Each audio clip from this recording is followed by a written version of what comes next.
Hello everyone आपनालोक सकलोके मोर YouTube channel my kitchen and my video जयश्रीले आपनालोक सकलोके स्वागतम जनाइছো आशा करिছো आपनालोक भाले आछे सुस्थ आछे और घरते आछे बुली আজি এটা रेसिपि লৈ आइছো आपनालोকৰ মাজলে आशा करिছো आपनालोके रेसिपिটো ভাল পাব বুলি শুকলতি आपनालोके খাই নে বাৰু শুকলতি বহুতে টানো পায় তিতা কাৰণে খাবৰ কাৰণে ময়ো বেয়া পাওঁ আগতে তিতাৰ কাৰণে কিন্তু এই ৰেচিপিটো যেতিয়াবা মই বনাবলৈ শিকিলোঁ নিজে ট্ৰাই কৰি পেলাই তো তেতিয়াবা মই শুকলতি খাই বেয়া নাপাওঁ মাজে সময় বনাই খাওঁ এনেও শুকলতিটো আমাৰ স্বাস্থ্যৰ কাৰণে ভাল হয় পাৰ্চন কৰিলেও চিলাই শুকাবৰ কাৰণে খাব দিয়ে বহুত বেছিয়ে ভাল হয় শুকলতিটো তো মই ভাবিলোঁ আপোনালোকৰ কাৰণে শুকলতিটো তিতা নালাগে এনেকৈ বনাই খালে তো ভাবিছোঁ এনেকৈ আপোনালোকে ট্ৰাই কৰি চাব আৰু খাইও বহুত বেছি ভাল লাগে অকণো তিতা নালাগে তো বলক মই কেনেকৈ বনালোঁ ট্ৰাই কৰি চাওঁ বলক লৈছোঁ মই শুকলতি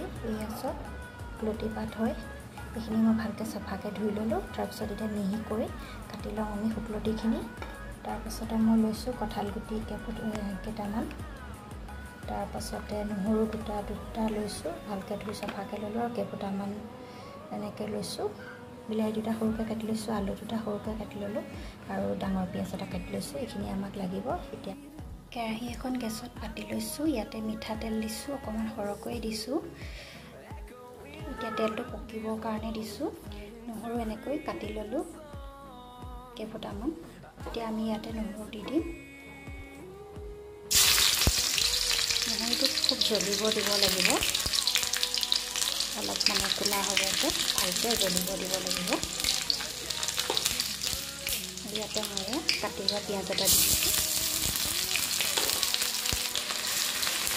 আপোনাৰ ৰঙচুৱাকৈ ভাজি ল'ব লাগিব জ্বলিব দিব নালাগে মানে এটা হিচাপত ৰঙাকৈ ভাজি ল'ব লাগিব এতিয়া পিঁয়াজখিনি আমাৰ ৰঙা হৈ আহিছে মই ইয়াতে এতিয়া দি দিম হালধি সোৱাদ অনুসৰি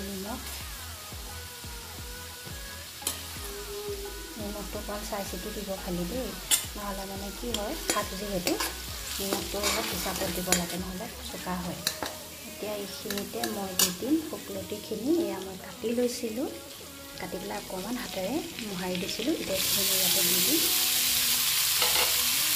গেছটো কমাই ল'ব আৰু এইখিনি আমি এতিয়া ভাজিব লাগিব ভালদৰে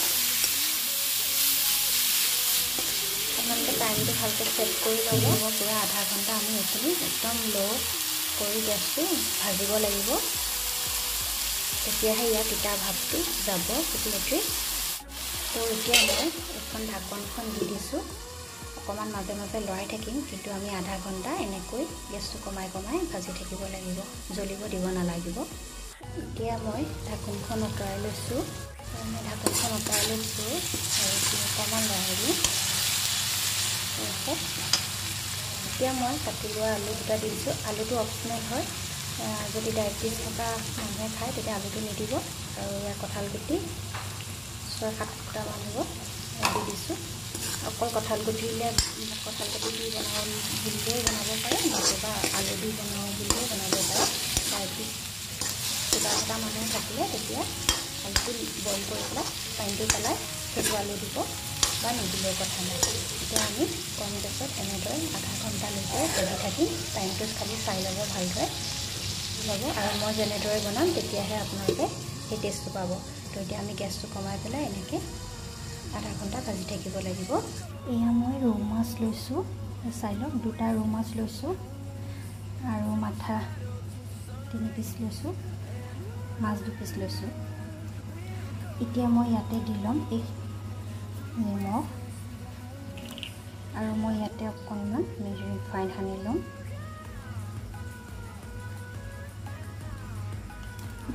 এইখিনি আনি ভালদৰে সানি ল'ম মই মাছখিনি ফ্ৰাই কৰি নলওঁ আপোনালোকে ফ্ৰাই কৰি পেলাই দিব পাৰিব জোলত দিওঁ বুলিলে আৰু এনেকৈ নকৰাকৈ দিব পাৰে কিন্তু এটা কথা নকৰাকৈ মাছটো ফ্ৰাই নকৰাকৈ যদি আপোনালোকে এনেকৈ দিব মই যেনেকৈ দিম তেতিয়া খাবলৈ ইয়াৰ টেষ্টটো বেছি ভাল লাগে ফ্ৰাই কৰি দিয়াতকৈ আধা ফ্ৰাই কৰি দিয়াতকৈ তো এদিন এনেকৈ বনাই খাই চাওকচোন ইয়াৰ সোৱাদটো বহুত সুকীয়া হয় এতিয়া আধা ঘণ্টা হৈ গ'ল এতিয়া আধা ঘণ্টা হৈ গ'ল, এইখিনি আমাৰ ভাজি হৈ গৈছে। চাওকচোন, এতিয়া মই ইয়াতে দি দিম, ধুই ৰাখিছিলোঁ নহৰু দুটা চফাকৈ, এয়া দি দিছোঁ। আপোনালোকে নহৰু ঘৰৰ যেটা মানুহ আছে সেইটা হিচাপতো দি পেলাই বনাব পাৰে, প্ৰত্যেকলৈ এটা এটা দি খাবলৈ, তেতিয়া বহুত বেছি ভাল লাগে। আৰু এয়া বিলাহী দুটা কাটি থোৱা এয়া দি দিছোঁ।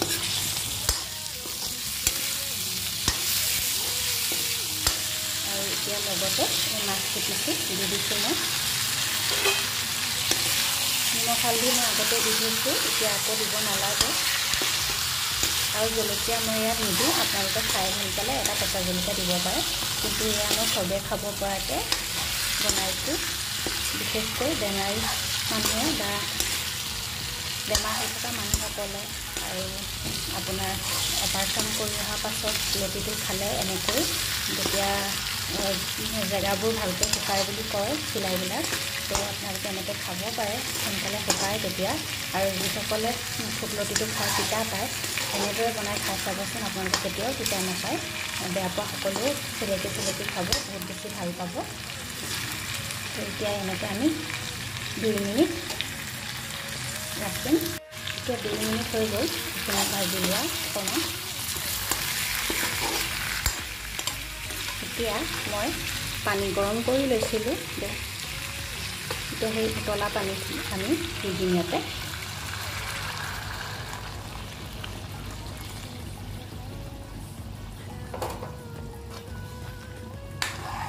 পানীটো বহুত বেছিও নিদিব, এটা হিচাপত পানী দিব। মানে কি বেছি পানী দিলে খাবলৈও খেৰখেৰীয়া টাইপ লাগিব, তো পানীটো এটা হিচাপত দিব। আৰু পৰাপক্ষতে পাৰিলে উতলা পানী দিব, ঠাণ্ডা পানী দিবও পাৰে, কোনো কথা নাই। মই ইয়াতে পানী আৰু অকণমান দি দিছোঁ। এতিয়া আমি ঢাকনাখন লগাই দিছোঁ, এয়া হৈ থাকিব নিজে নিজে। এনেকৈ আমি গেছটো কমাই পেলাই ৰাখি দিম। এতিয়া মই এবাৰ চাওঁচোন এইটো কিমান হৈছে গৈ। এতিয়া মই চাইছোঁ কিমান সিজিছে, এয়া চাওকচোন, আমাৰ জোলখিনি ধুনীয়াকৈ সিজিছে। এতিয়া মই ইয়াতে দিম এফাল নেমুৰ ৰস চেপি দিছোঁ, তেতিয়া খাবলৈ ইয়াৰ টেষ্টটো বেছি ভাল হয়, কাৰণে মই নেমুৰ ৰস চেপি দিছোঁ।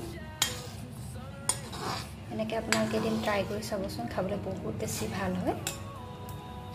আৰু ঘৰত মানে বেমাৰী মানুহ থাকিলে এনেকৈ খাবলৈ দিব পাৰে, বনাই খুব খাই ভাল পাব। এতিয়া আমি আৰু 10 মিনিটমান এনেকৈ সিজিব দিম। ঢাকনাখন লগাই দিছোঁ আৰু 10 মিনিট এনেকৈ আমি সিজিবও দিম। এতিয়া মই চেক কৰি চাওঁ আমাৰ জোলটো কেনেকুৱা হৈছে। এয়া চাওকচোন, আমাৰ জোলটো ধুনীয়াকৈ হৈ গৈছে। শুকলতি মাছৰ জোলটো চব কি ধুনীয়া কালাৰ হৈছে। আপোনালোকে বিশ্বাস কৰক, এনেকৈ খালে কেতিয়াও বেয়া নালাগে আৰু তিতা অকণো নালাগে। এয়া হৈ গৈছে, মই এতিয়া গেছটো বন্ধ কৰি দিছোঁ। চাওক বৰ ধুনীয়া হৈছে নহয়নে? চাওকচোন, মাছ চাছ চব সিজি গৈছে। এয়া চাওক, মাছবোৰ ভঙাও নাই, ধুনীয়াকৈ সিজি গৈছে। এয়া চাওক, আমাৰ শুকলতি মাছৰ আঞ্জা ৰেডি হৈ গ'ল। দেখিবলৈ ইমান ধুনীয়া হৈছে, খাবলৈও বহুত বেছি ভাল হৈছিলে, কোনো তিতা নাই লগা। আৰু ইয়াত নেমুকণ চেপি দিয়াৰ কাৰণে ইয়াৰ সোৱাদটো আৰু বহুত বেছি ভাল হৈ যায়। লগতে মাছটো ফ্ৰাই নকৰাকৈ দিয়াৰ কাৰণেও ইয়াৰ সোৱাদটো বহুত বেছি ভাল হয়। কৈছোঁ নহয়, খাই বহুত বেছি ভাল পাব। আপোনালোকে এদিন এনেকৈ ট্ৰাই কৰি চাওক, ভাল পাবই। আৰু ভাল পাই মোক আপোনালোকে নিজেই কমেণ্ট কৰিব যে খাই সঁচাকৈ ভাল লাগিলে বুলি। আশা কৰিছোঁ আপোনালোকে আজি ভিডিঅ'টো ভাল পালে। যদি ভাল পালে প্লিজ ছাবস্ক্ৰাইব কৰিব, লাইক কমেণ্ট শ্বেয়াৰ সকলোখিনি কৰিব বুলি আশা কৰিলোঁ। আজিলৈ আহিলোঁ, বাই বাই। নতুন এটা ভিডিঅ' লৈ আপোনালোকৰ মাজলৈ পুনৰ লগ পাম।